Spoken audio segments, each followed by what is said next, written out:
Straus, the England captain.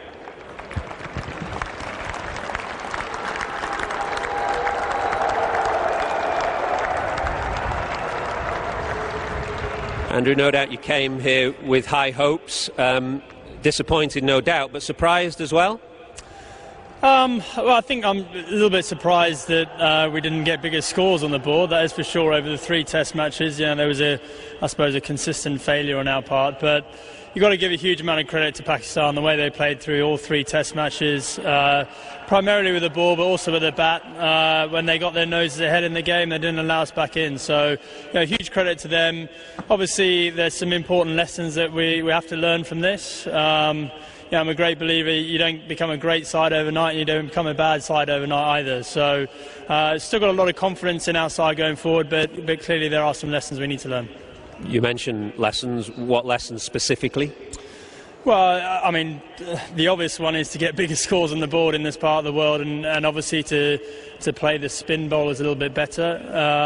I think we're a lot better at the end of the 3rd test than we were at the start of the 1st, but that's too little too late, and we've got to probably go away and have a look at how we can improve things before obviously both the one-day series coming up and then the test series in Sri Lanka as well.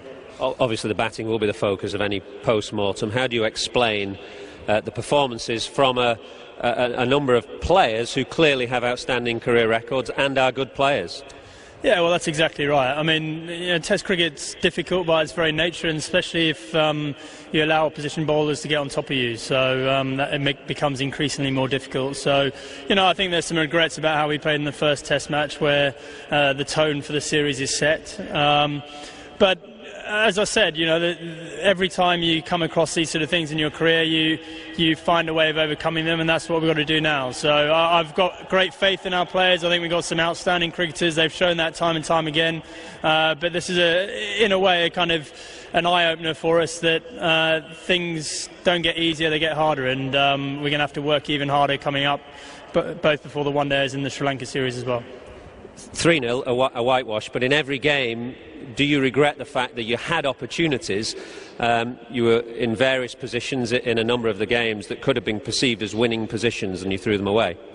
Yeah, well, definitely in the last 2 test matches. I mean, chasing 140 odd in the second one and having bowled Pakistan out for 99 in the first innings. Here we had a really good opportunity to take the game by the scruff of the neck. And actually, there were some fantastic performances from our guys over the course of the test matches, so we shouldn't run away from that. But we weren't good enough to be able to get those promising starts and nail home the final advantage. And again, you've got to give credit to the way Pakistan fought their way back into the game. And as I said, we've got to go away and make sure we don't repeat those mistakes. Did England get the balance between rest and preparation right in the build-up to this tour? It's always a difficult balance to get, I suppose. Yeah, it is. We've got a lot of cricket coming up over the next 18 months or so we saw that as a bit of an opportunity for people to get away and make sure they're fresh. But ultimately, we lost the series 3-0, so there will always be accusations flying our way. I honestly don't think that was the reason why we didn't play as well as we should have done. It was probably more about adapting to the conditions, which that's something individually you've got to find a way to do. What about for you now? You won't be part of the one-day series, so you now have a period away from cricket as well before Sri Lanka. Will that be difficult for you? Yeah, it's going to be hard to kind of leave and see the guys playing the one-days, but I've got to focus, and those that aren't involved in the one-day side have got to focus on making sure we're as ready as we possibly can be before Sri Lanka series. As I said, learn the lessons, do the work you need to do, and hopefully we'll come back before Sri Lanka and play a lot better out there. Sense there won't be panic changes before the next test match that you play, though? No, I hope not. I mean, it's going to take a little time for this to all sink in and for everything to become clearer, as it always does. But, we haven't been in the business of panic changes and chopping changes aside too much, so I don't expect we'll start now. But it's disappointing. I just want to take this opportunity, if I can, to thank the supporters who have come out here to support us. They're a fantastic bunch. They follow us all around the world, and win or lose, they're always there behind us, so we really appreciate their support. Thanks for those words, and thanks for your time. The England captain, Andrew Straus.